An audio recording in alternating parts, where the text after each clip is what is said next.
have that space where you can actually hear from a trans person what their response would be if you didn't have all those layers of baggage on top of it. So yeah, Ben, do you want to tell them what you do? Yeah, so as you heard, I guess I'm Dr. Ben now. I just wrapping up medical school. So it's weird for me if you call me Dr. Ben, I will probably freak out a little bit because I'm still very new with that title. But I'm a recent graduate of the Arizona College of Osteopathic Medicine, so I'll be getting my DO this month. It's so weird to say that. I'm also in the military, so I'm a trans man. I will be going active duty for residency at Fort Belvoir in Virginia, which is kind of adjacent with Walter Reed for family medicine. I plan on doing a lot with gender affirming care within the military, so that's going to be an interesting time. Yeah, we're good. But if anybody here is pre-med or interested in medical school, I'm happy to answer any questions on that as well. But I joined the transplanting team after they started. They had a significant lack of trans men speaking, and I was very happy to contribute to that. Yeah, well, no, I didn't think that's good intros, but yeah, you guys are good. We'll kind of like get started. So we're gonna probably talk about some like terms and definitions first. I'm sure all of you here will probably all on the same page about stuff, but just to make sure there's like no confusion or like say a certain thing, you guys have to like, what the hell does that mean? We'll talk about what we're meaning by this one. So at least on our side, me personally, I make a pretty hard distinction between the terms gender and gender identity. Gender is what we're talking about when we're referring to the social constructs, you know, the roles and attitudes and expectations that we place upon men and women within society, whereas gender identity is a durable, like psychological construct regarding how someone feels in relation to their sex or gender within society. Then we've got, let's see, I'm trying to remember all these off the top of my head. We also have sex, so we can talk about this in a lot of different ways, but typically we're talking about physiological, anatomical aspects of the body related to human sexual dimorphism. So, you know, XX, XY, breasts, genitals, all that good stuff. Then we're talking about gender critical, which gender critical, that is the sort of belief system that I would argue is most informing a lot of the anti-trans rhetoric and legislation that we're seeing. Gender critical people would probably tell you that they believe in sex-based rights, but we're going to kind of get into why that's sort of bullshit and just a cover for, sorry, I don't know how much I'm allowed to swear here. Just kind of cover what their actual beliefs are. And then lastly, when we're talking about transphobia, there's sort of this gut reaction when you call someone a transphobe or say something they did is transphobic. People are like, oh my God, you're branding them like a pariah from society, they've done the wrong thing. That's not what we're talking about here. I would argue that transphobia is an aversion to or irrational prejudice of trans people. This can apply to actions, behaviors, and beliefs more regularly. And I would argue that when somebody is displaying a consistent, repeated pattern of these prejudice, beliefs, or actions, you can probably work towards calling that person a transphobic person. But I try to be really careful about addressing, like, let's just have a real world example. If any of you are terminally on Twitter, as most of us Twitter trans people are, you might have heard Anna Kasperi recently going on a tear about the term a birthing person, or people with uteruses, or pregnant people. I would argue that the rhetoric she's using is transphobic, but that's just not a transphobic person. So it's going to help to make that distinction a little bit more clear, where you don't always have to jump to like identifying as a person who holds deep prejudice. We can talk about like your actions individually and how that impacts things broadly first. I think it helps people not get so defensive in the conversation. But the first few sections are going to be up to Ben. So. All right. So as you can tell, the title is "It's Not Basic Biology" because this is one of the biggest arguments that we hear, and we're going to go through kind of the top arguments that you might hear when discussing trans rights. So I'm going to cover a few, and Arden's going to cover a few, but kind of an overview of what we're getting into. So we're going to talk a little bit about oversimplification. We're going to talk about moving the goalpost, ambiguous language, ecological fallacy, and visual aids. Trans as a religion, sex segregation, and sports segregation. So there's a lot of stuff to cover here, and I hope that we can get through a lot of depth that you might not hear in some other places. So starting off, this concept of oversimplification, this one makes me very passionate because this argument we hear constantly. It's just basic biology. We've all been in a biology classroom where someone has said you're either male or you're female, and that's it. There's no in between, and what everyone that is based on what's in your pants, essentially. But there's a lot more nuance to this, and so kind of to drive my point home here. Do I have any science majors in the room? Anybody? Any chemistry? Wow, okay, so I know nobody likes chemistry here. But this model is taught in almost all undergrad or entry-level science classrooms. Can any of you tell me what's wrong with this model? The electron is in this very specific location. Yeah, so we're taught this, and a lot of us see this as, when I think of an atom, I think of this. But as you get further along into scientific education, you learn that the models that we started off with are not usually correct. Like this can teach an entry-level student a lot about what is an electron, what is a proton and a neutron, how do these fit in a model. We know that this isn't really how it works, but it's good enough to start. Another example that's very similar is everyone's favorite, the Punnett square. There are a lot of issues with the Punnett square, and it's not entirely wrong. It's very good for certain things, but it has a lot of limitations to it, and I'm not going to go through these necessarily all, but the point is, it relies on a lot of assumptions, and if you're working with a pretty easy concept, it can help a new student learn about genetics. But once you start adding some nuance, it gets more and more complicated. And I know for me, going from undergrad to medical school, it was a big shock of thinking everything I learned in undergrad was wrong. And it's kind of demoralizing because you have to relearn all of the science. But the point is, in a doctorate program or a master's program, like you're able to understand some more of these gray areas that you weren't able to understand as an undergrad. So when people use this argument of it's just basic biology, that's kind of suggesting that that's all you need to know about. That this baseline entry-level biology is all that there is, and that's just not true. This gets very sticky. So how does sex especially get really sticky? And this, again, is going to be very simplified. I can go into lectures for days and weeks of just about this process.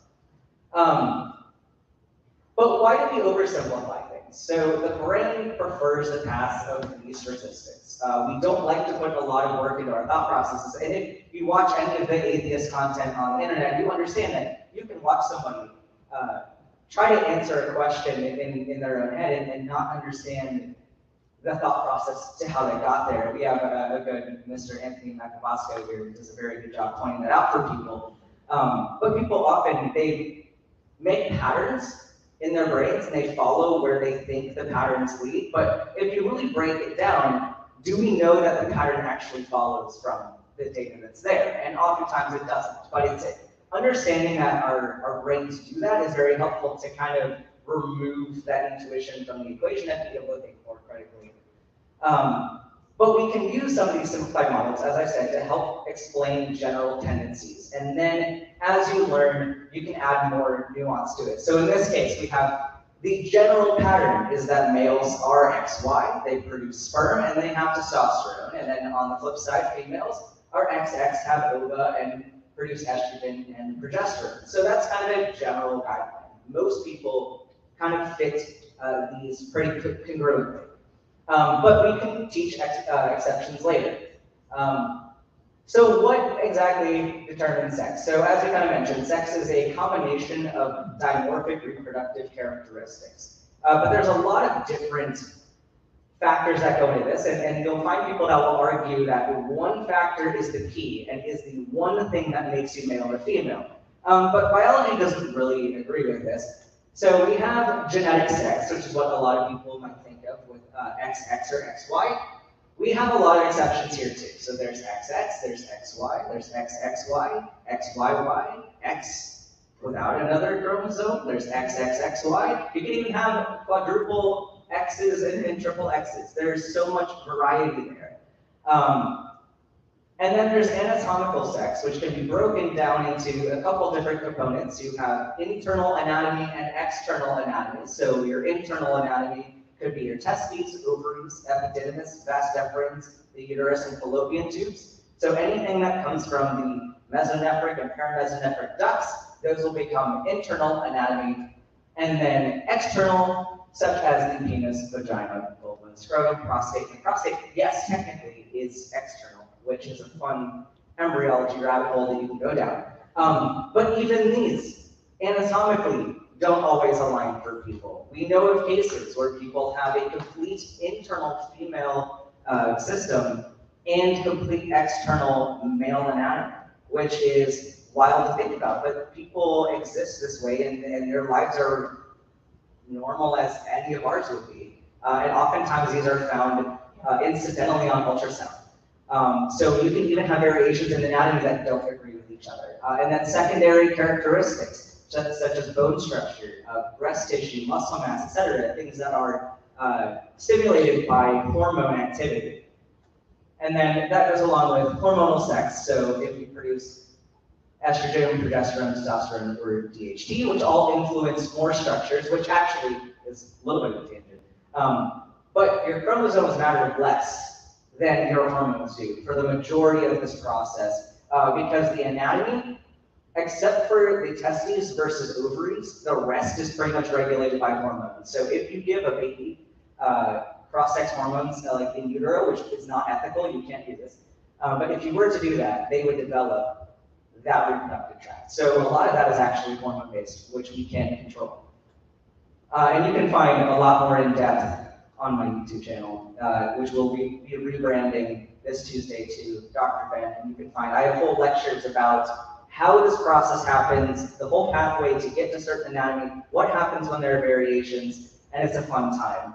But to kind of really drive home the point of how complicated sex really is, this is just the pathway to get either testes or ovaries. This does not factor in any of the rest of the anatomy. This is just the genetics that lead to gonads. And that's a lot. So you can have any variation in any number of these factors and have a completely different result.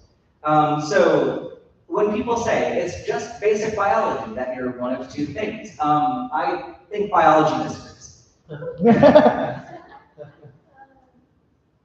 And my next kind of point is addressing moving the goalposts.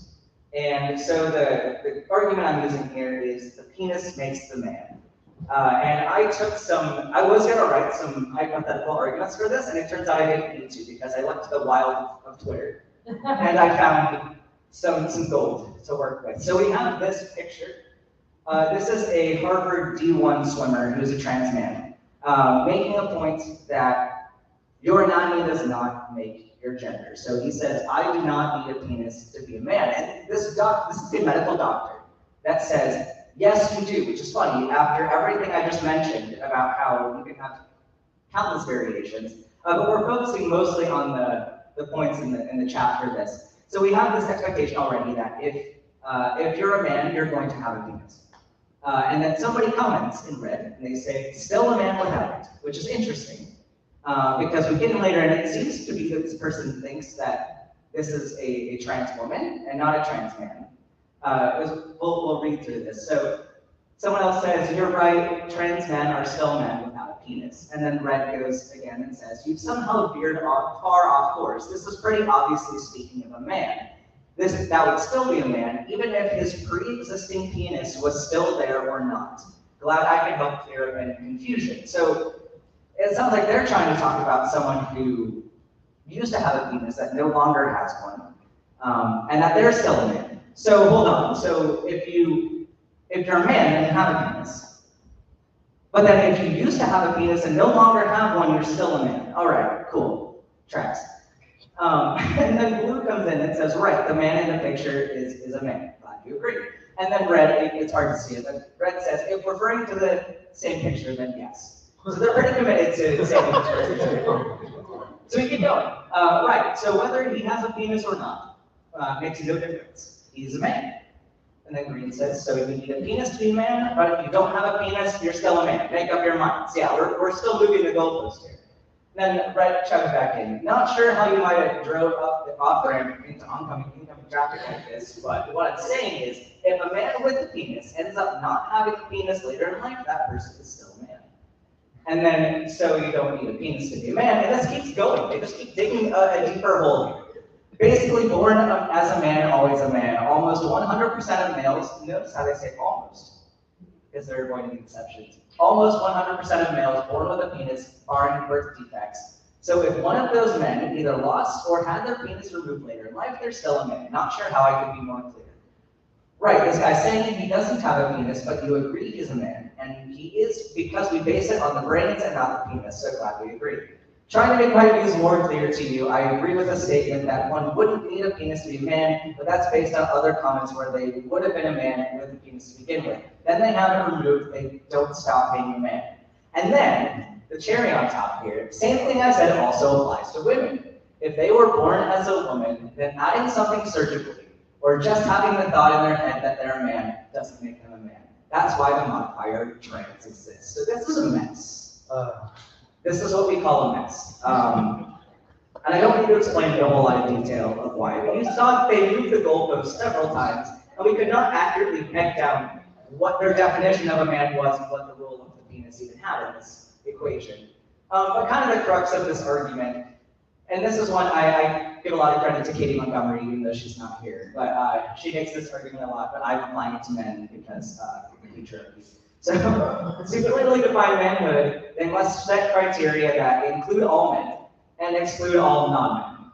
And as we saw in this example, it's very difficult to do that based on physical characteristics alone, because whatever you set to be the key point that makes you a man or a woman, not everybody has that. So that makes it very difficult to set this definition. So if you push them more on that, you'll get a response such as, well, it's based on their chromosomes, or it's based on their gametes. And you'll push them more on that and say, but what about people who don't produce gametes? Well, it's based on their gamete potential.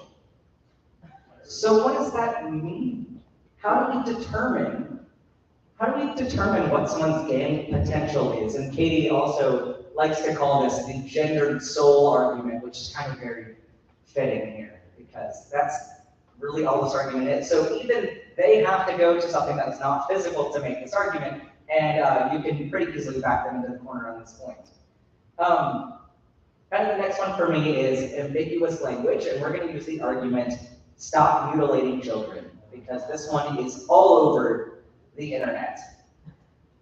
So here's a fun quote from the wild as well. So we have N-wokeness, so they say, 18 to vote, 18 to enlist, 18 to buy a pet, 18 to get a tattoo, 18 for a lottery ticket, 18 to sign a contract, 21 to adopt a child, 21 to buy tobacco, 21 to buy alcohol, 21 to buy weed, and 21 to gamble, but toddlers should be allowed to mutilate and castrate themselves.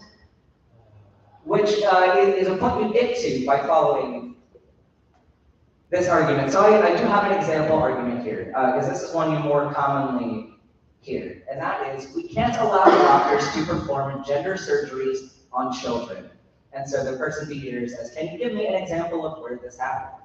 And then person A says, Chloe Cole, someone who is popular in the media for being someone who detransitioned, had top surgery at age 15. Minors can't consent to these procedures. So we have between this argument and the one we saw from N-wokeness, they're using some language that can make you think one thing, but then they can argue a different point because they weren't clear about what they meant. So in this case, we're talking non-specific gender surgery on children.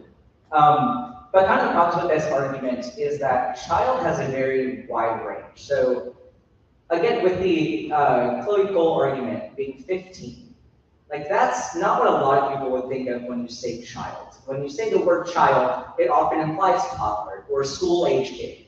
But they're using it oftentimes to say an adolescent. So child in itself is very nebulous and has a wide range. And then also it doesn't specify what type of surgery. They say like gender surgery or transition surgery or castration or mutilation, sterilization, etc. They're making you think that they're talking about genital surgery, which no medical standard supports genital surgeries for trans minors under 18. So there are no guidelines that support this practice. You have to be over 18 and you have to go through a lot of steps to even get approved for a surgery like that. You often have to have therapist letters, even letters from the person providing the hormones. You have to have documented gender dysphoria, documented living as your gender for a certain amount of time before they'll even approve it. So by the time you're getting this, you are a consenting adult. But they'll use the argument,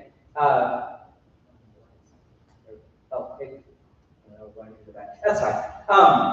But some adolescents can get top surgery over age 12, usually ages 15, 16 is the range we're talking about, which is drastically different than a toddler undergoing these. And it's not every adolescent. It's going to be under the direction of a physician and with parental consent. And that kind of gets into my next point about Chloe Cole having the top surgery at age 15 and minors can't consent to these procedures. So we talked a little bit about being an adolescent and why that's a bit different. But yeah, most minors in general cannot consent to any medical care at all. Even if you get a broken bone or you have diabetes or some other condition, the child is not consenting to that medical care. It is the parents that sign the consent to have that, which is why we run into issues with Jehovah's Witness children not getting blood transfusions, because it's not the child consenting, it's the parents consenting. So children consenting is not really the big issue here, but there are some cases where adolescents can consent. And that's different states and different countries have different ways that they determine whether an adolescent can make that decision. And in the UK, they have something called the Gillick Competence Test, where they determine by the standard, an adolescent, usually around 16, I think, can make their own medical decisions. And then in the US, we don't have anything super standardized for that, but in the majority of US states, you can, if you're a minor, you can get STI testing and consent for it, and your parents do not have to know about it. And you can also get pregnancy care, and your parents don't have to know about it. And also, if you are whatever age, even if you're, unfortunately, if you're 12 and are pregnant, you can consent for your child. So 12 years old is not old enough, and even for top surgery, I'm not saying that 12-year-olds should necessarily be getting this, but take somebody young they're making this argument of minors can't consent, but you're saying that they can't consent to this surgery for their own body, but they can consent to being a parent, carrying a child to term, and making medical decisions for their baby. So it's a little interesting about what is allowed for child consent. And this is kind of my last point before I pass it off to Arden. I know I talked a lot. But this next one is the ecological fallacy, and this kind of goes with the argument that most people fit neatly into a sex category and all others are just exceptions. And so the problem with this, I have another quote from the Wild. We have Colin Wright. He says, the gender activist that Matt Walsh sparred with said that with respect to biological sex, there are no simple answers in human biology. Biology would like to have a word, and he makes this really fun visual aid, which I have a huge pet peeve with poorly done visual aids, because you can convince anybody of anything with a picture, because again, cognitive shortcuts, like we can look at a picture and we don't necessarily read what it says, but the picture makes my brain think that there's a pattern or a correlation, so I'm going to probably go along with the data that I don't know anything about. So we have here kind of divided up pretty evenly our males versus females, and then intersex being the 0.02%, which I will dispute that percentage entirely, because I think it's closer to 2% of the population. And so I think he did something weird with a number as well, saying that the multiplication factor of 0.02, and then also added a percentage at the end of the multiplication factor, which is dishonest in general. But this makes, looking at this, it makes you think, yeah, well, the majority of people fit into one of these two categories, so why do I need to worry about these exceptions? Why can't we just treat them as outliers? And this is a problem. So the ecological fallacy involves using a population-level statistic to make determinations for an individual. And it sounds like a great idea, because it can be useful for providing general trends. So like epidemiology, we can use a general trend to say that the majority of people should get vaccinated against COVID because we have this overwhelming evidence that the majority of people are not going to have side effects and that they're going to receive benefit.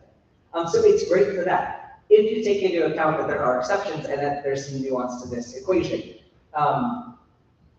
So it can aid in general guidelines for public health, which is great. But the problems are when you take these guidelines and then you apply them to individual people where they might not work. And so in this case, there's a person in front of you.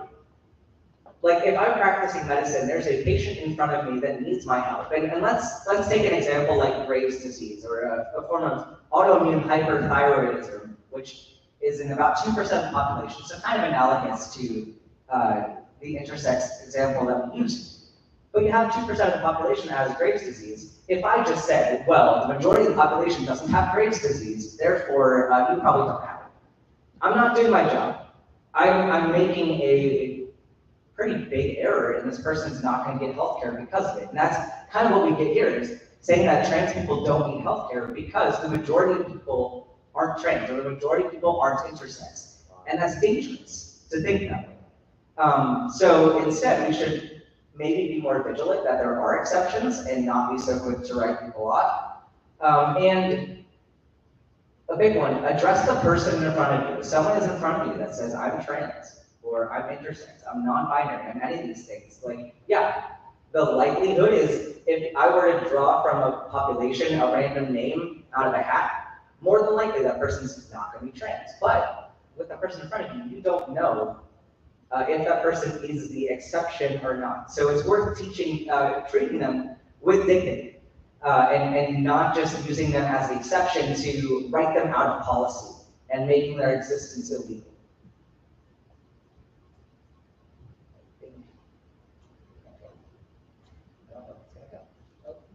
It's stuck on, I think. Oh, let's get forward. Whoa. Can we go back? There we go. Yeah. Okay, there we go. All right, I talked enough. It's already streamed. I don't like her. Talk too long. Yeah, so hi again, everyone. Yeah, I think also, before I get into this, because I think this is an interesting topic, I did want to mention also with regard to like Chloe Cole and detransitioners. We don't have a dedicated section of detransitioners, but I think it's really interesting to point out that one of the largest studies on trans people, I think it had like 32,000 participants or something like that from the National Center for Transgender Equality, evaluated the regret rates of trans people, and even the highest estimated stats that I've seen were only about 3% of people who receive trans care who actually regret that care down the line. And the largest study, again, that I was just referencing, actually cited, I think it was like 0.3% or something like that. So when we're, the big point of this whole topic tonight is we're talking about trans panic and sort of the foundational logic that these people are using to inform these anti-trans legislation. Oh my God, fear that if I give my trans minor HRT or trans affirmative care, they could regret that down the line, right? Well, the stats seem to suggest that the odds are actually extraordinarily low, and what more likely you're doing is the equivalent of forcibly transitioning a kid by allowing your kid who is telling you that they're trans and that they need care, having them forcibly go through their endogenous puberty, from which they might, sustain changes to their body that they will need either surgery to change in the future or that they could never change in the future. So I think it's just important to note that we're talking about these detransitioners. People are aware that detransition is actually extraordinarily low. That doesn't mean there aren't cases, right? Even if there are 1 million trans people in the US, if 0.03% of people did that, and there are a handful of really high-profile media cases, that's not extraordinary. That falls well within the lines of the data. And that's even lower than those regret rates in a lot of highly uncontroversial medical procedures that we see happening in the US all the time. Anyway, sorry, all that was aside, if you don't know, actually, the reason I have so soapbox with detransitioners is because I actually transitioned at 14 and detransitioned at 17. We can talk about why I'm wrong, because that's also in the data, but we'll wait for the question or something. I transitioned again at 22, which is actually what the majority of detransitioners experience. Detransitioning for reasons like pressure from their community, harassment, or loss of job and housing and schooling opportunities.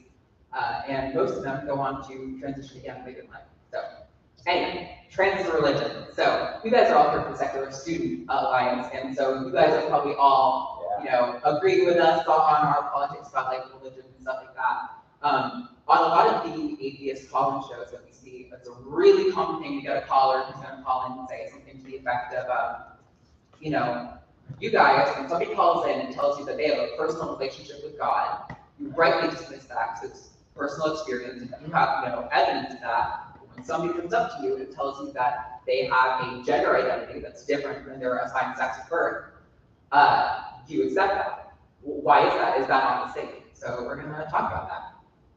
Sorry, my points aren't going to come up individually like pens. I'm not scrapping. So the point is, if your gender identity is solely rooted in self-report, how is that different to an outsider from a claim of a personal relationship with God? I think it's important to note that when they ask this question, they are smuggling in this idea that gender identity is solely rooted in self-report, that there is no evidence that we have to suggest that people could be trans or might benefit from trans healthcare. And further, there are many aspects of human experience that we can measure, and nor do we know why they exist, but we know that they do exist, and we can make accurate predictions about things that might benefit that person or hurt that person based on those things. Some great examples of that might be handedness. It was really common in the last century for handedness to be perceived as sort of demonic. People were forced to write with their right hand. A lot of them will end up, there are a lot of stories about people who were left-handed naturally, being forced to use their right hand, growing up and noticing when they would go to do things that might require them to use their dominant eye, all of a sudden they're really bad at it and struggling with it, and they think they're just not good at those things. But the reality is that they were tricked into thinking that they were right dominant, when in fact, when they use their left eye, all of a sudden, those things become a lot easier for them. Same thing goes with sexuality. Conversion therapy was practiced, in a lot of countries, including the US. And I know in the UK, they recently tried to make it so conversion therapy was illegal unless you were to trans people. I think they overturned that, but UK is a hot mess right now, so we won't go too deep into that. But we know that conversion therapy is extremely ineffective. It does not successfully change someone's sexuality or their gender identity, but what it is highly correlated with is increased rates of suicidality, increased rates of depression, increased rates of illicit drug use. So while, sure, I can't point to you the gender spot or the sexuality spot in the brain, that's absolutely true, we can tell that whatever this matrix within the brain is real and is impacted by real-world consequences. It's also important to notice that treatment models for trans healthcare are really reliable. Like I was just talking about, the data seems to suggest that only highest estimates 2 to 2.6% of people regret transition, right? When we're talking about knee replacements or LASIK eye surgery or I think it's robot-assisted prostatectomies, all of these things have extraordinarily high regret rates. But I don't hear conservatives or Chuck Carlson or any of these lawmakers going out and holding these giant meetings where they're trying to ban this because people might regret their surgeries, right? Because we all know that there is no medical procedure that is going to be 100% successful all of the time. That's not how science works. That's not how medicine works. We have estimates and statistics, and we rely on these things to make the best judgment that we can in the time, but it's not always going to be perfect.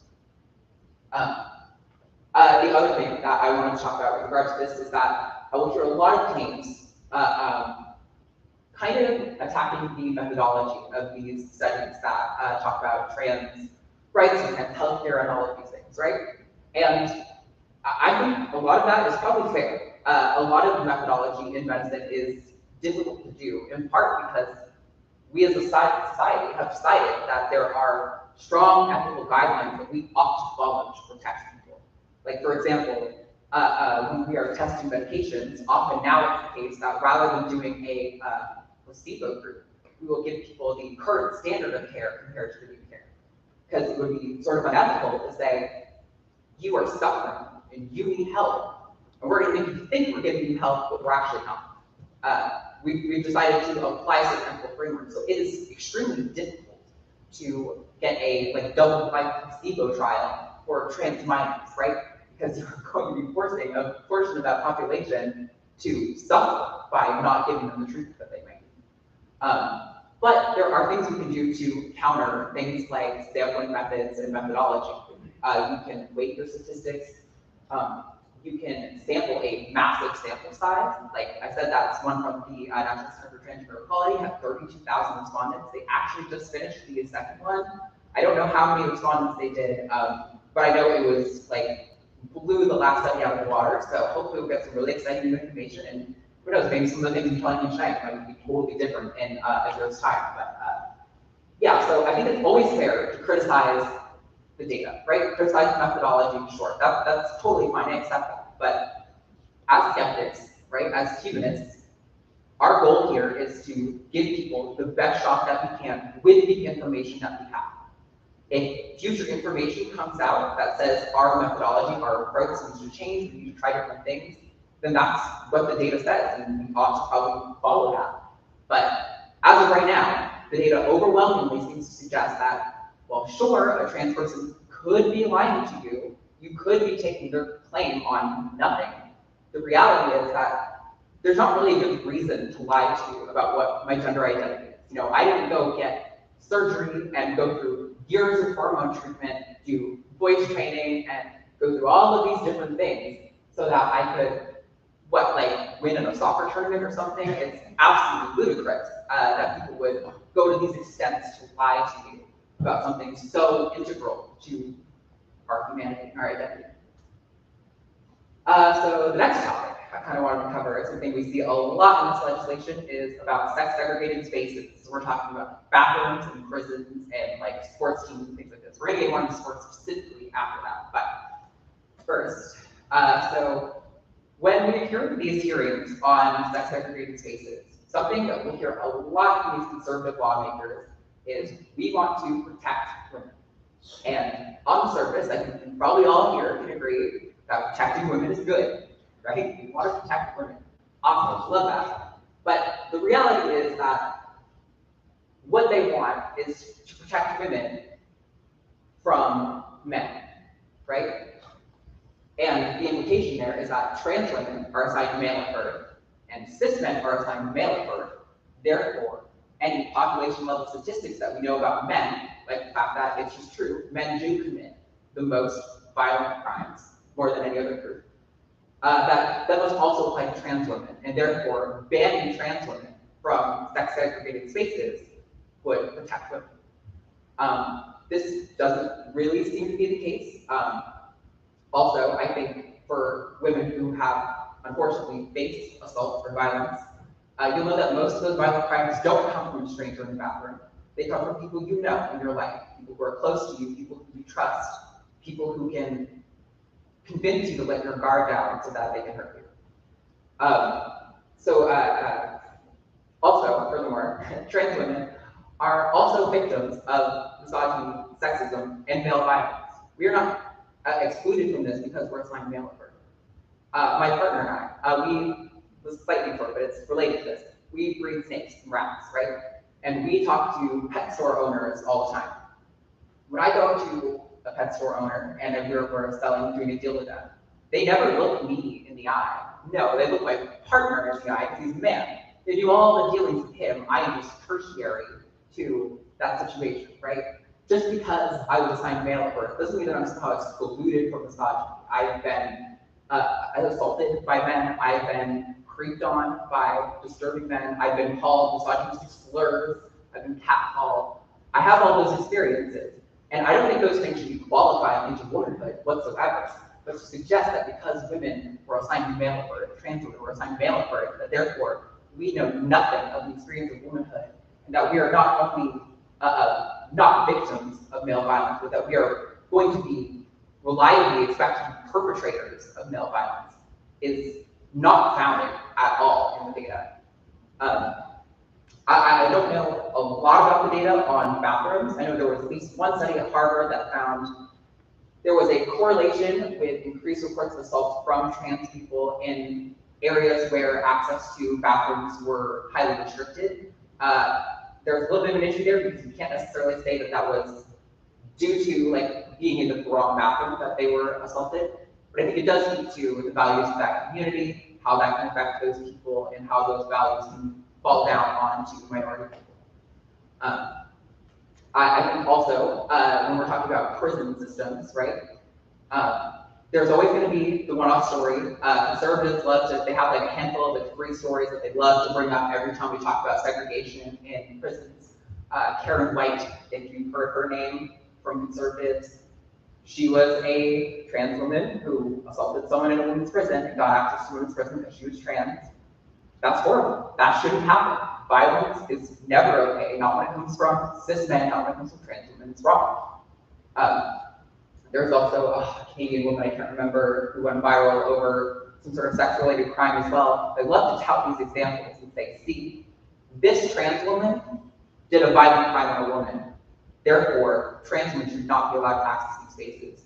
When trans women are forced into male prisons, a study out of California found that there was up to a 13 times rate of us being assaulted in male prisons.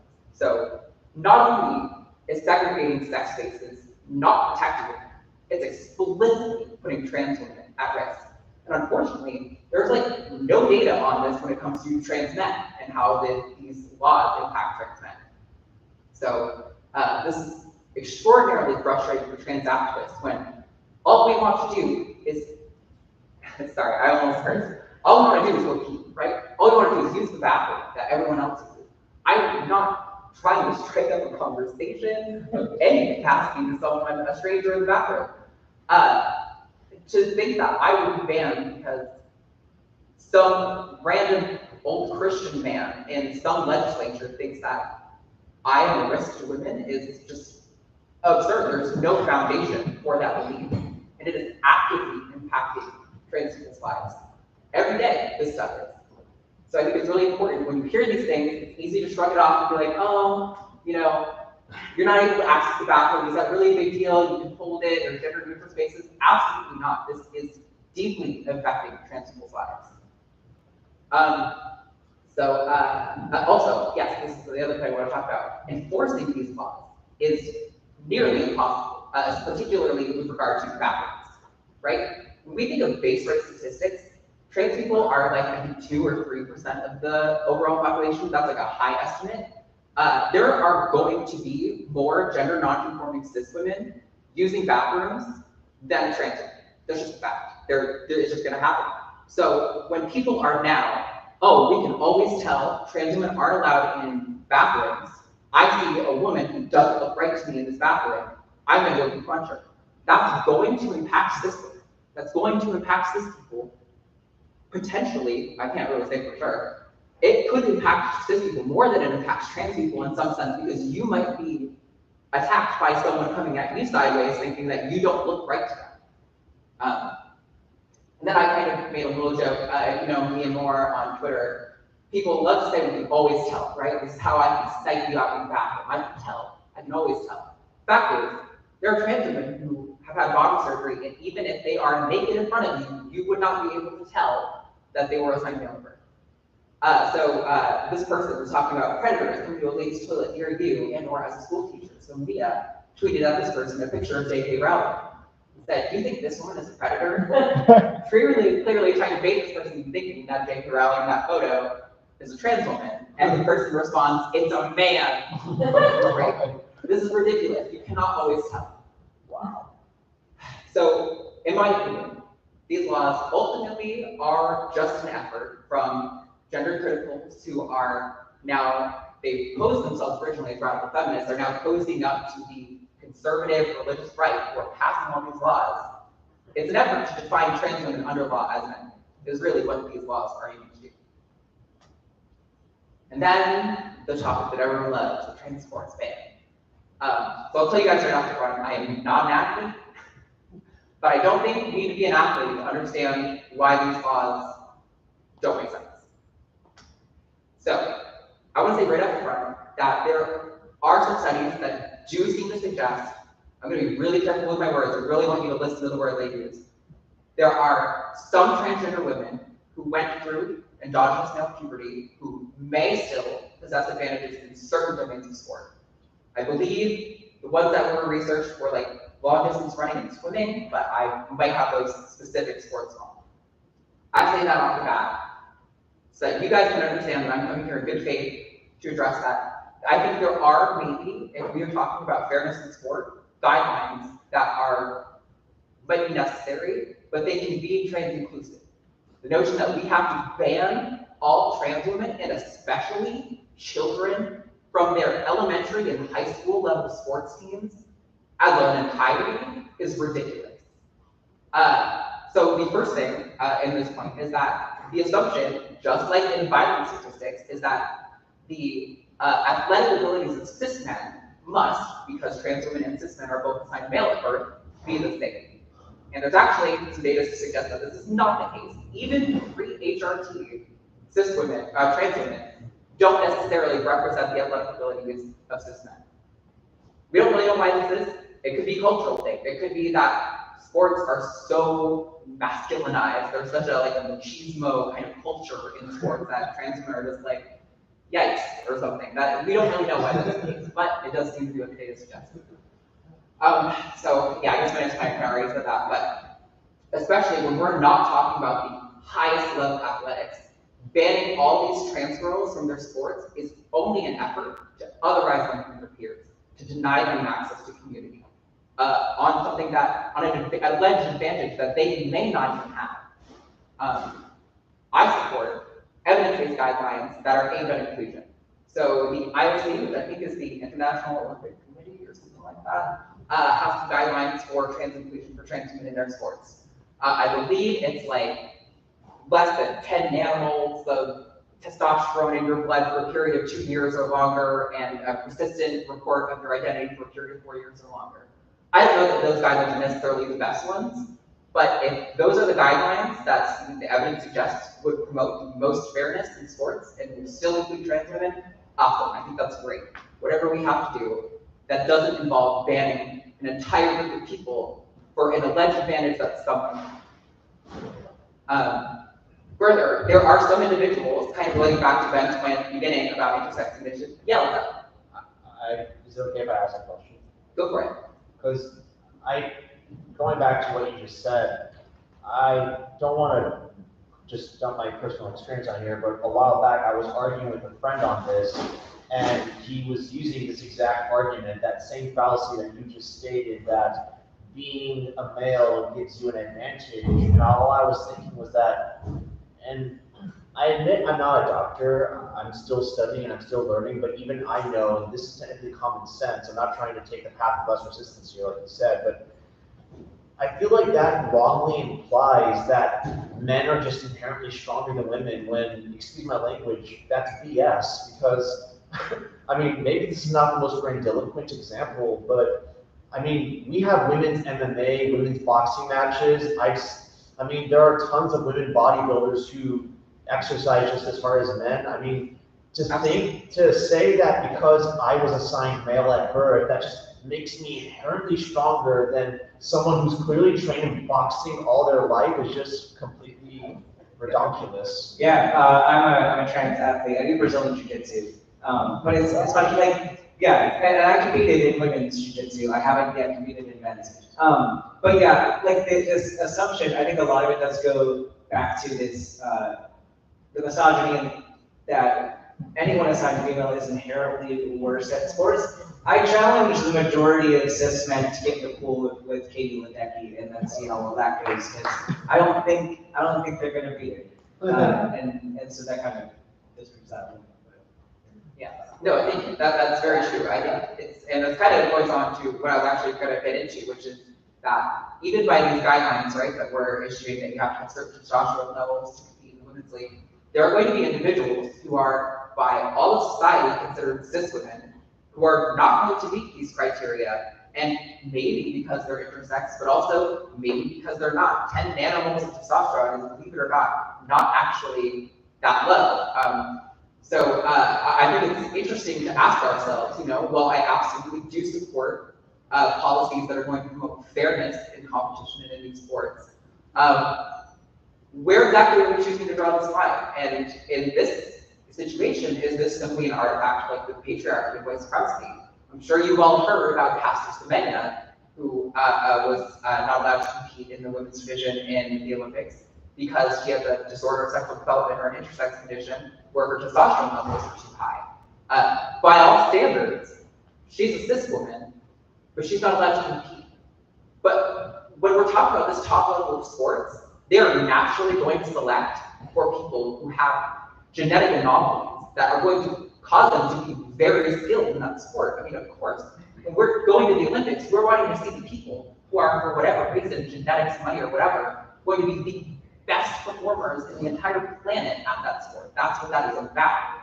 So we have to ask ourselves, where do we draw the line? Why is testosterone a disqualified criteria? But when we're talking about someone like Michael Phelps, who I think it was like the memes were going around, he's got these giant hands that allow him to propel himself through the water super fast. That genetic anomaly, that he's just got these giant hands, is not controversial. And I'm not saying that maybe it should be, but I'm saying we really need to think about, at these top level sports, what you decide are the disqualifying criteria for you to be able to compete. Why are we choosing testosterone to disqualify you from women's sports? I think it's an interesting question. And while guidelines may well be the best sport, fairness in sport, I think, as you pointed out many times, it's obvious banning a group in its entirety over traits that may be had by some of them is not rational. That is another effort by the law, by different criticals and these conservative lawmakers to define in law that trans women are men. And that is pretty much the entirety of our main points. You also want I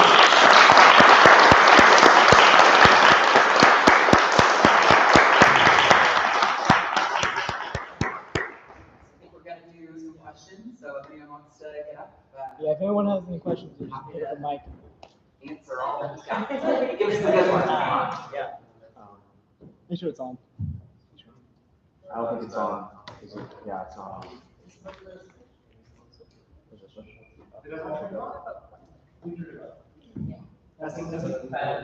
Yeah, that's all. So, following up on what I said wasn't technically a question, it was just a statement of personal experience. I guess my question is,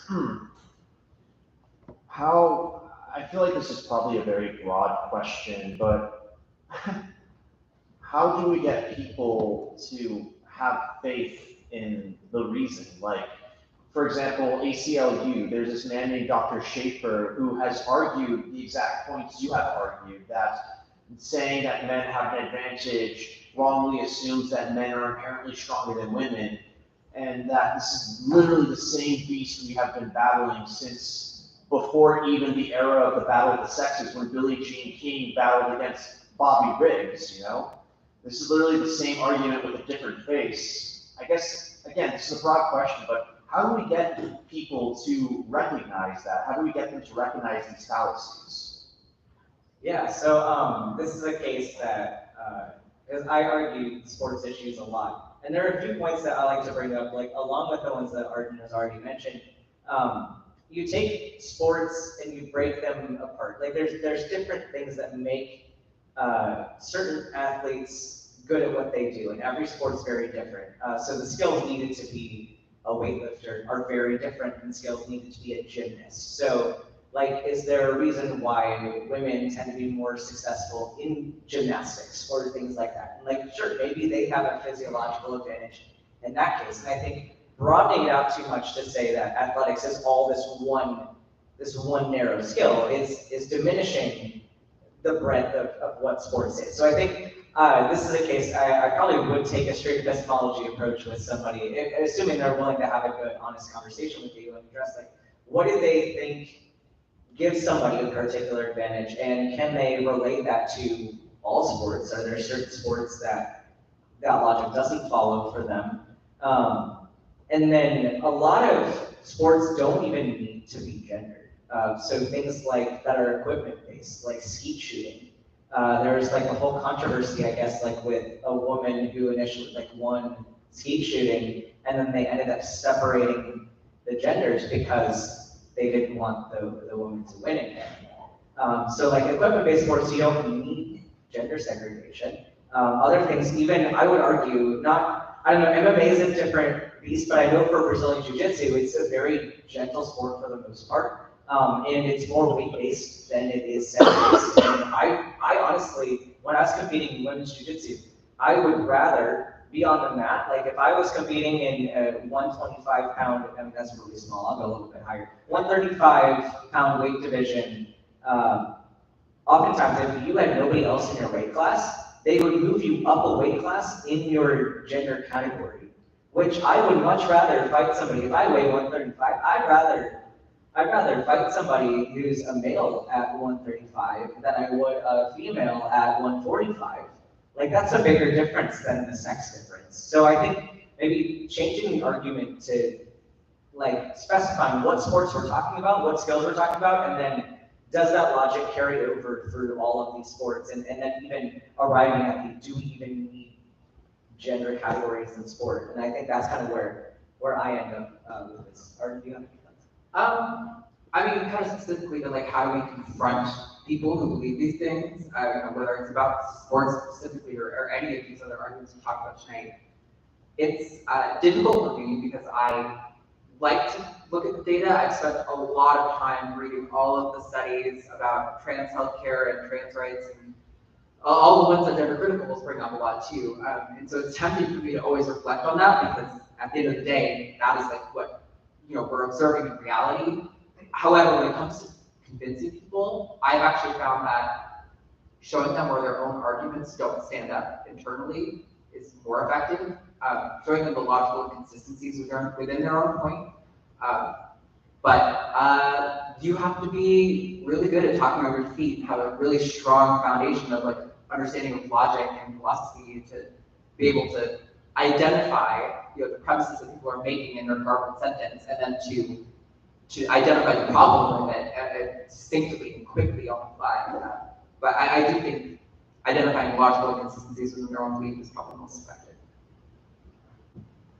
Thank you. Yeah, thanks. Come on, there's gotta be someone else. Don't be shy. Do it.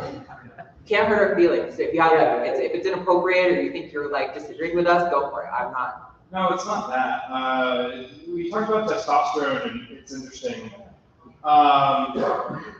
Cis men my age, I'm cis man, but other cis men my age talk about low T constantly. I looked this up, and what people attribute to low T, you'd have to be like virtually zero testosterone to like see those effects. So there's some like mystical thinking happening here with like testosterone. So you mentioned in like some sport or something that they have like a testosterone requirement. Is that like actually medically founded? I'm wondering if like Yeah. I'd have to read some more of the data for specific sports. I mean, this is more of an experience thing because I went on testosterone. But granted, like when you're going from a female puberty and then going to exogenous testosterone, you're taking a lot of it. So yeah, it can play a little bit of a difference. The question is like, how significant is that difference by like each amount of testosterone? That's a question that I would like to see more studies on. And it's funny too, because actually there's something with regard to miscommunication that is very interesting to me. And that is when you see communication related to cis women and cis men's levels of hormones, the graphs, and this is again where visual aids can be very misleading because the units are different for your amount of testosterone and amount of estrogen. So actually cis women have more testosterone than they do estrogen and progesterone. So if you were to say, like I kind of hate the phrase that testosterone is a male hormone and estrogen is a female hormone because everyone has both of them. And in fact, both sexes have higher testosterone than they do estrogen or progesterone, but it's just a different ratio. So it's definitely something I'd love to look more into. I don't have a solid answer as to the significance level. It's just a quick follow-up question. Do you think it's just, yeah, you mentioned other hormones. Yeah, we kind of both, we all have the same, just maybe different levels of these hormones swimming around inside of us. So do you think it's just we're kind of like over attributing, so we're just like kind of, is a society focused on this testosterone thing, using it as sort of our pivot to talk about gender, whereas maybe it's just a much more complicated, like you said earlier. Yeah, it's definitely a lot more complicated, because there's definitely, the whole process of how we produce hormones is pretty nuanced, and certain things that testosterone itself will do is kind of different from what DHT will do, which is determined by 5-alpha reductase, which cis men tend to have higher concentrations of. But then people with incredibly high testosterone levels might also end up with really high estrogen levels because testosterone is converted to estrogen via aromatase. So that's why you see dudes that go on steroids, they end up getting some hypogonadism is because of this estrogen pathway that they're triggering. So there's a lot of interplay there, and the adrenal glands have some more interplay as well. So yeah, I do think it's oversimplification of what role testosterone specifically has versus the entire system. But yeah, I could probably do a whole lecture specifically on that. So if I ask that, is it just testosterone? Like I thought we were part of like other hormones to transition, or is it like just? To transition for a trans man, it's usually just testosterone because we can suppress that pathway pretty easily. Whereas with trans women, sometimes they have to go on an androgen blocker, but not all of them do. It just depends on the individual. With regard to how scientific the IOC guidelines are, I know they kind of address that, but I'm going to be careful about specific numbers because I have looked at all these papers before, but again, sports stuff, it's like hitting a brick wall in my brain. My understanding is it does seem to impact things like how fast your heart can deliver oxygen to your muscles, which is potentially why like swimming and running are seemingly impacted by testosterone levels. It also, a lot of these factors that we attribute to, maleness or testosterone in athletic advantage actually have to do with male puberty. So it's not the testosterone that's giving you the advantage, it's that testosterone makes it so your bone plates don't fuse as quickly, so you get taller, and that can result in some sort of athletic advantage. But I've seen so many cis women who are towering over me, and I'm above average for a woman's height. So it's, again, it's like the situation where we're making these very we're making these laws and restrictions that impact individuals based on things that don't necessarily apply to those individuals. So I would recommend Jacob's Science Lab on YouTube. He's a sports medicine. He's got a degree in that. I don't fucking know. Freaking sorry. No, what the specific degree is, but he that's like his specialty, and he's got a whole video on like sex, how sex impacts athletic performance and stuff. It's really informative. I would definitely recommend looking into that. Okay, that's interesting. Thank you.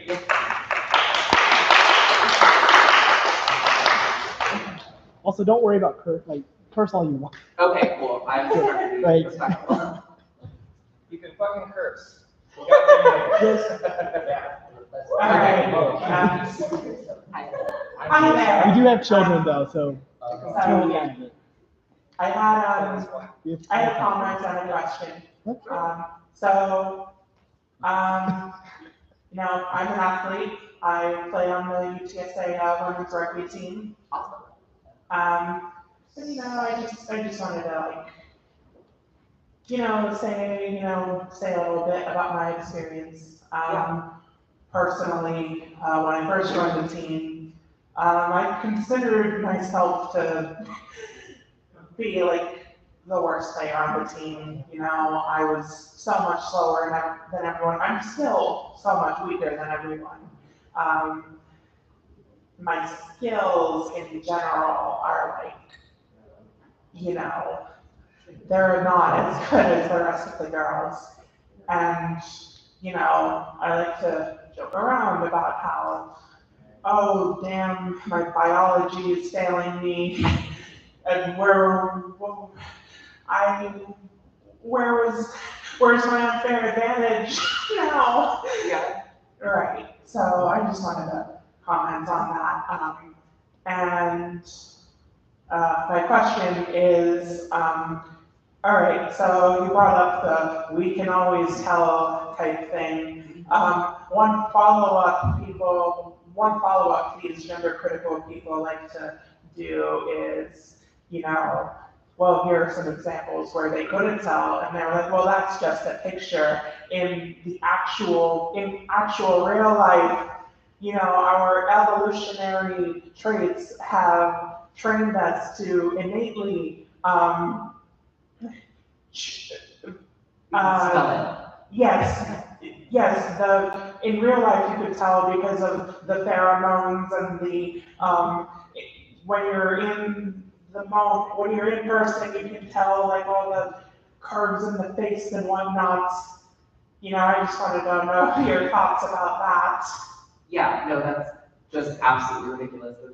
I mean, it may be that some people, endogenous male puberty or endogenous testosterone puberty, whatever you want to call it, may affect your bone structure in such a way that people can go, oh, I would think you were assigned male at birth based on this feature. But the fact is that I've seen plenty of cis women who, in fact, I would argue, if you're a trans woman who's thinking about getting FFS, you suddenly fix this sensor in your brain that can tune in to features about people's faces, and all of a sudden you're walking around seeing all these cis women who I'm like, what, maybe she would like FFS or something. She's got a very male-looking mandible ridge or something. Not like, this sounds kind of shitty, but it's just the fact that human bodies are diverse. There are going to be cis women who have masculine-looking faces, and there are going to be males who have feminine-looking bodies or proportions or like hip sizes. The notion that you can always tell because of. I've heard also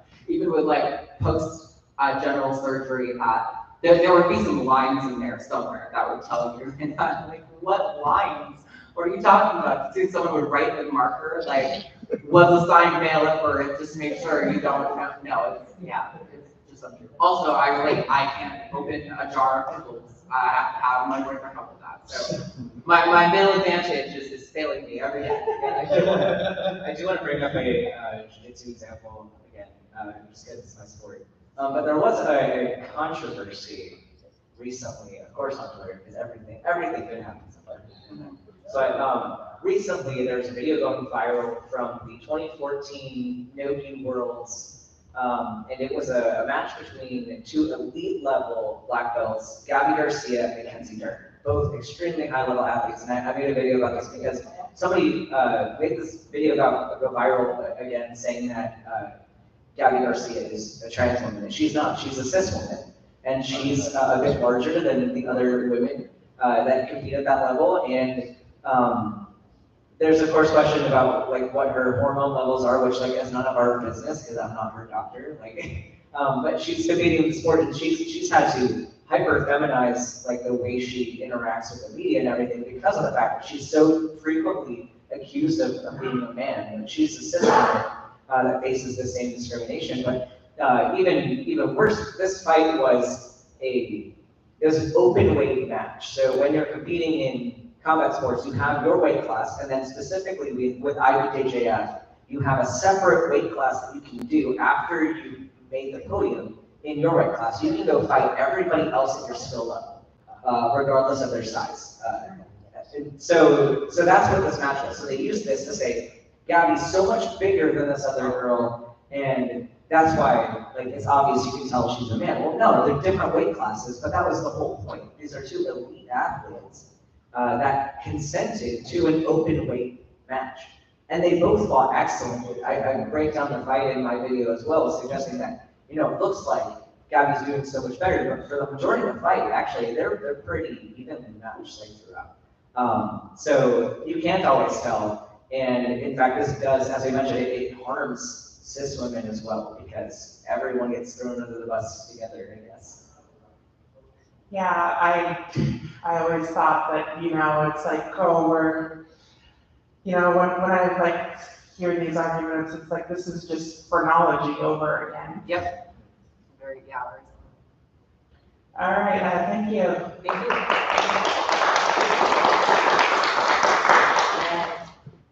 I love your shirt. Thank you. Or dress. Thank you. will check. This is to both of you. Do you like cake? Cake? Yes, that is my question. Do you like cake? Yes. Controversial. I gotta be honest, if there's too much icing on there, no. It's too sweet for me. I'm like, what? Thank you Is for this, your is this gonna be our menu debate? Oh, baby. This is gonna be our menu. You're right. Team cake. Team cake or team no? Thank you. Thank you. I have to say this, Arden, your opinion on cake is terrible.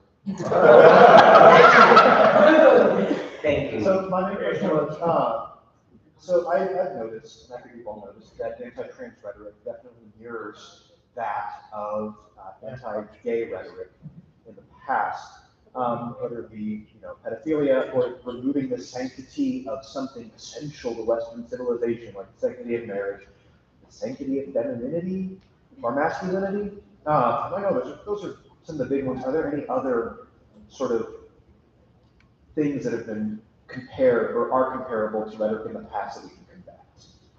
Yeah, not only are just like these broad strokes things, like you pointed out, comparable, but there are like individual events that are like scarily synonymous. Like if y'all know, Anita Bryant was a huge leader of the anti-gay movement in the 70s and 80s. It was, I think it was like the Save the Family or something like that, something about family. Save our children. Save Our Children? That was the name of the movement. Yeah, so an activist, a gay rights activist, during some talk she was doing, went up and threw a big whipped cream pie in her face, right? And it was this huge thing about how this gay rights activist assaulted this woman who was just a good, they were probably like, oh, it's a good white Christian woman serving America or whatever. And one of the most prominent anti-trans activists is named Kelly J. Keene, or more notably Posey Parker, is kind of like a moniker. She was recently at an event in Auckland or something like that, and a protester dumped a big old can of tomato soup on her, and that went viral because she's out here saying that she's called for the annihilation of cis women who are allies to trans people standing in her way. She suggests that men ought to stand in bathrooms with weapons to defend cis women. Definitely, I mean, also to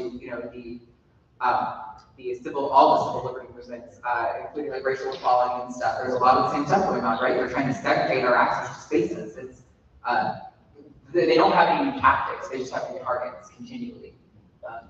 Yeah, Ben, do you want to add any thoughts on that? I don't have a whole lot to add to this one. I think you covered a lot of it. One thing about Posey Park, it was kind of funny, because they started using the term TERF as a self-description, and then they got upset when other people called them TERFs. They completely dropped it. Posey Parker, she got mad at someone enough, she just said, "I'm not a feminist," at one point. She called herself a TERF, did, and now I'm not a feminist at all. And so it's just kind of interesting that they're dropping that facade.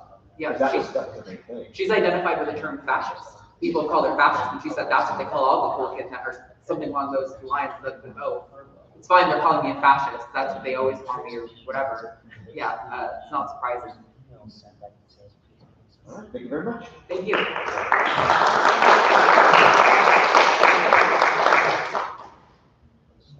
Anyone else? Yeah, do it. Yes. I feel you.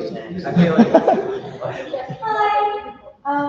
First of all, what a wonderful presentation. That was incredible. Y'all have so much information in y'all's heads. That's so cool. So my question is more in regards to, I think, the societal and the personal aspects of trans identity, in which is how can, I guess on an individual level, can we make people feel more comfortable, not only with our identity, but also in public spaces? So obviously, we're not going out and like, but it's in regards of what can we do to make sure that there's proper respect. So let's say if there's someone who's being harassed by an individual, what would you do in that circumstance? Or how can you make your friends feel more comfortable? Because I know I can slip up sometimes on acting gender, which is absolutely not okay. So how can I do that in a way that is respectful and also not like so over dramatic to take away from the fact that I've done something wrong? Yeah, and I'm probably going to say things that Arden probably would also say. So your cake opinions are trash. So this is. No. I can take it. So kind of the big one is, yeah, if somebody you know is trans, or even not, even if you're in any public space and somebody starts making statements that are hostile, call them out on it. Because even if a trans person is with you, they may not feel comfortable being open in that scenario. And it means a lot when somebody else is willing to put their social capital on the line and to use to call it out. And especially if somebody else is similar in your background, they might be more likely to listen to you as opposed to somebody like us. If they already have a bias that they don't want to listen to trans people, maybe they'll listen to a cis person, and maybe they'll go home and say, you know what, maybe that joke was kind of insensitive. Maybe I shouldn't say things like that. So definitely call it out if you witness it. And then for misgendering friends, I know like it happens accidentally for everyone, and I think kind of you can play with it depending on who your friends are and what their preference is as well. I know for me, I'd rather like you just fix it and move on. Like don't make a big deal out of it because that just makes it way more uncomfortable for me if someone's like profusely apologizing. Like you can like quickly apologize and like change the pronouns and then move on. But kind of like another big thing that people don't really think about for like how to be an ally, this is a big one for me is make sure you're getting consent to ask your friends questions. Because I know it's very easy to be like, oh, I got a trans friend, I can ask them all of these personal questions about their body and their transition stuff. And like some people are happy to answer that. Like oftentimes I'm happy to answer these questions. Like that's why we have a show is to be that space. But not every trans person wants to have to defend their existence every day. So some people might not want to talk about that. Most of the time people just want to be your friend and just want to exist. And so if you have a question for them, probably first ask, is it okay if I ask you a question about this? And if they say no, then that's a no. Just like don't ask them the question. Or even if they said yes to answering one question, ask them again if you have another question because they might be okay that one time, but they might not be okay at answering a different question. So it's always getting consent to asking questions. That's a big one for me. Arden might have some other thoughts. No, I think you covered most. The only thing I really would want to add is kind of extrapolating just from like calling out someone in a, you know, like if somebody says some sort of transphobic statement or you're like waiting for coffee or in a line or something, like also like having those broader conversations with like your conservative family members. Like I realize it sucks to put, you know, relationships potentially like on the line over Thanksgiving dinner or something, but like a lot of trans people, we don't get to go home to our family for Thanksgiving and Christmas dinner. So, you know, having people stand up to the people who are voting in these politicians that affect our lives every day is huge. Like knowing that people are like, look, I love my family. Obviously I don't want to lose a relationship with them, but like if you were dehumanizing any other group, I would call you out on it because it's not okay. I think those things are huge. May I say two more things then? First question then would be, how could you appropriately handle those circumstances? What is an appropriate thing to say in those circumstances that is not, I don't want to say rude because I don't care if I'm rude if someone else is being cruel, but what would be an appropriate response? Does that make any sense? Like what would be an appropriate way to start the conversation and say, hey, could you literally just say, hey, that was transphobic, not cool? Because as someone who's not cis, I feel as though it's not my place to say things like that because I don't have the trans experience. However, with that being said, I don't want anyone that would be uncomfortable standing up for themselves, feeling as though they have to just sit there and take it. Yeah, I know it depends largely on context, and you might handle it differently with different people. But I know for a lot of people, when you bring in the word transphobe, they can kind of get on edge and might not be ready to listen. So like maybe even just saying like, hey, that's not cool, or that was insensitive, or like that was rude or something. Because then like they don't get that buzzword that they've kind of conditioned themselves to hate, but then they still get told, hey, that's not appropriate for this context. Yeah. I mean, I don't know. I feel like I'm a terrible person to ask this because I'm like highly confrontational. I don't have a great relationship with my dad or that whole side of my family because they would say things, and I would be like, that's absolutely not okay. How do you think it's okay to be humanized? Like trans people are like, my dad's super racist. I'm like, he'll make a one-off joke that he thinks is just funny, and you call him out, you know, it's all I'm just joking. And I'm like, yeah, you're just joking, but then you also go and vote for people who like do a lot more than just joking against those people. So clearly your beliefs inform your actions very deeply. But I don't know, I realize most people are not as ready to have a fight with family members maybe as I am. So I think that that's probably what Ben said is good. I think also sometimes just being snarky is good and kind of like outwitting them with your responses. Like, I mean, well, obviously. What if you're not very witty or smart? I Help someone out. I don't know. I don't think you need to be like a stand-up roasting like, professional or whatever to do it. But I think just kind of pushing back on like, if you're driving by and like your family member sees someone who looks gender non-conforming on the street and is like, we call it a slur, or it's like, oh, like that person looks nasty, and I'd be like, yeah, you look so great. Like, you know, like just kind of like push it back on them. Like, there's no reason to be unnecessarily cruel to people. I don't know. There's no like perfect formula, but I don't know. My method is just straight up confrontation. Real. Like I said, not the best reference. Can we get a shameless plug to your show real quick? Absolutely. You guys, if you go subscribe to The Line on YouTube every Thursdays at 2 p.m. Central Time, it's the Transgender Colleen Show. If you have any questions at all about trans rights, if you think it's uncomfortable, you don't want to ask your family member, if you think it is like controversial because you have this opinion that you think is going to offend trans people, call us. We want to talk to you, honestly, and we want to have a real like productive conversation with anyone who's willing to talk to us. So, yeah. Thank you all again so much for coming out. Bye.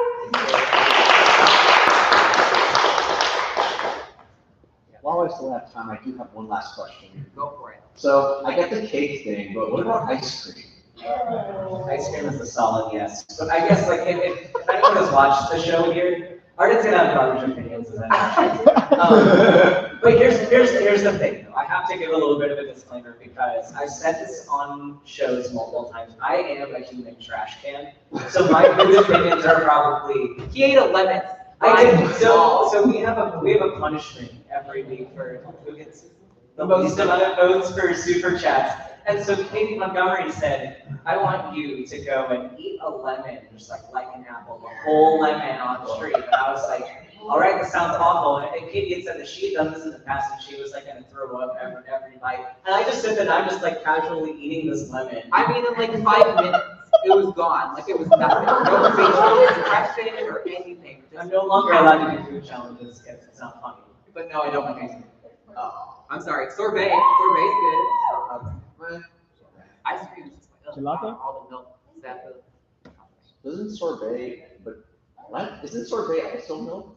Well, I'm sure there's milk in it, but it's like fruit based for flavor. Whereas like I feel like ice cream is like cream on milk on like butter. It's all it is. Fancy. Maybe I don't know what ice cream is. I'm pretty sure it doesn't have butter. I'm pretty sure it doesn't have butter. I'm just kind of being hyperbolic. Yeah, your opinion should be silent. Send them all the money. That's fair. Okay. Yeah, Patreon. Oh, no. I know we're getting a long time, but, so, how do you advocate for like more or better gender spaces, not words are hard, in like college? Because here we have a few gender neutral bathrooms that I know of, but they're not kept up, and they're like an afterthought. And how do I fix it? Yeah. I hate it. I'm gonna have to go back and look. There's actually some data on this, on how students who are forced to use like gender neutral bathrooms in schools will have higher rates of like UTIs and things like this. I feel like kind of presenting that to, I don't know what board you guys have here that could implement that thing you could appeal to, but I feel like you could probably use a very empirically founded case to petition for like gender neutral. I think sex segregated bathrooms are fine, but I think having gender neutral ones alongside them is probably like the ideal situation, right? Where there's space for people who are comfortable to like out themselves one way or another, and then if somebody wants like the women's and men's talk, that's there. So yeah, I don't know. I feel like you can have a really reasonable pitch. I don't know. I'm sorry for your school board or for any school board for that matter, where you would start with that. But if anyone does know, pipe up, definitely. Like, Tell me. I'll fight them. Yeah, I don't know kind of the structure of your university because they're all kind of different. I know my current university, I guess, like as for my like 1 day left on that campus. So I was part of a DEI task force on my campus, and I know a lot of universities are having these now, where they have student representation on the board from all different minority groups that can kind of voice their opinions and then think through how can the university just do a better job. And I think if you have ways to get involved in a task force like that, it's kind of a great way to then pitch your own ideas for what you can do. I mean, a big one is if there are any bathrooms that are single person bathrooms, getting those degendered, because there's no reason why a single person bathroom needs to be gendered. That's often a good first step. In terms of like implementing new structure for a bathroom, that can be a little bit more difficult, and you might need to get more creative, which is why I think a task force might be helpful, because then you get multiple brains thinking about it at the same time. Thank you. Yes, hi, it's me again. I just want to say I ate a whole lemon too in 4 minutes. Feedback. Why? Oh my God. Really? I'll do it in 3. When you're hungry enough, anything is food. Any and all things are food. I'm taking this as a challenge. Actually, when you do it in 3 minutes.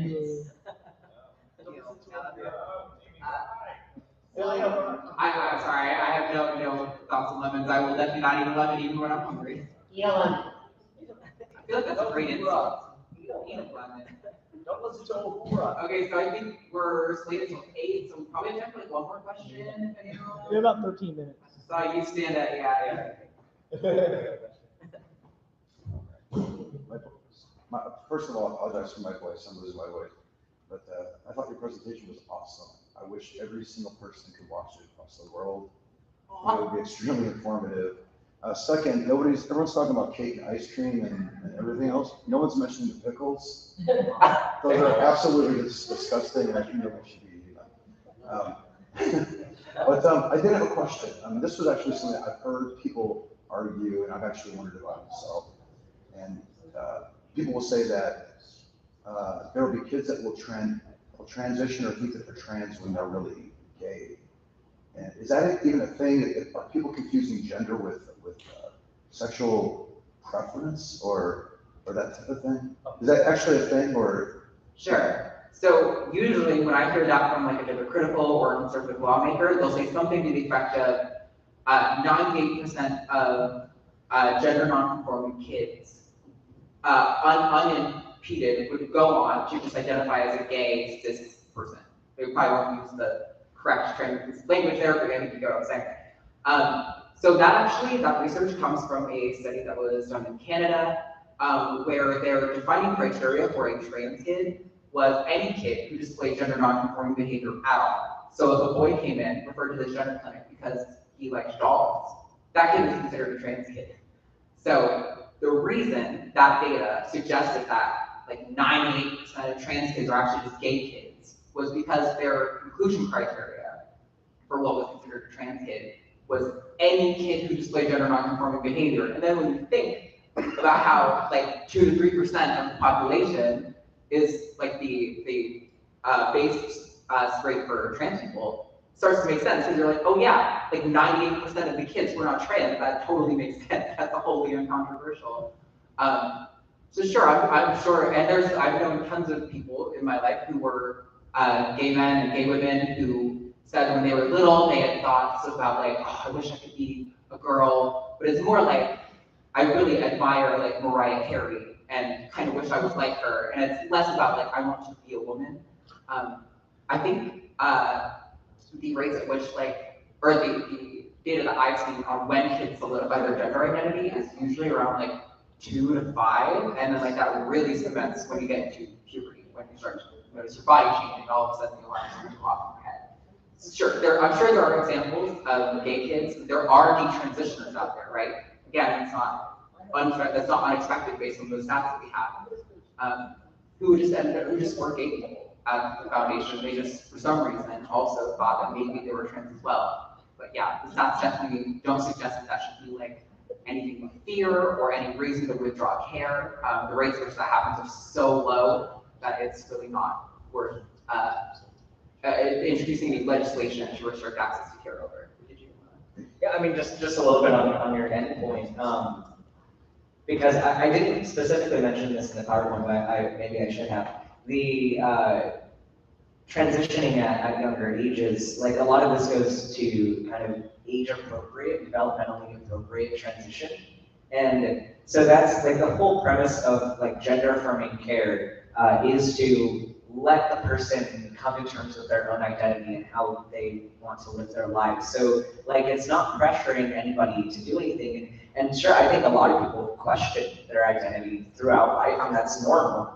And so with developmentally appropriate transition, we're primarily talking like initially about social transitions, like growing out your hair or trying a different name, trying on a dress, like certain things that are reversible, you can go and change. And with that, encouraging people who are gender non-conforming, like if someone says, I identify as a woman, but I identify as a butch lesbian and I want to present more masculine, but I'm very confident in my womanhood. Like that should be encouraged as well. And I think as we are more accepting of trans identities and more accepting of the wide variety of people, I think there's less pressure for people to end up saying, I have to be cis or I have to be trans. Like I can just be me and I can like dresses, I can like all this stuff and then be confident in who I am. But I think people should definitely be allowed to have that process. And it might be a process for some people. Thank you. Yeah.